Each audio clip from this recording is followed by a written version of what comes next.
Now, tip number two is about how to approach the interviewing process.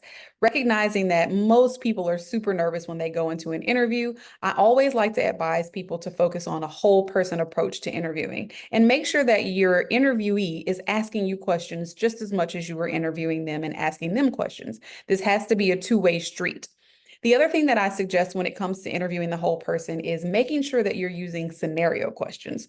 So, scenario questions give you a good idea of how this person thinks, how creative they might be, how patient or impatient they might be. It really gives a good holistic view of the person that you're interviewing. So, say for instance, your team really relies on being creative and having new efficient processes in place. One of the questions that you can ask in your interview is, what steps would you take to create and introduce a new process to our team? So recognizing how they go through that list of the things that they would create, how they would figure it out, how they would communicate to your team, gives you a good eye view of what is happening with this person's thought processes, their temperament, and some of their leadership capabilities. So recognizing this in the interview is always a positive thing.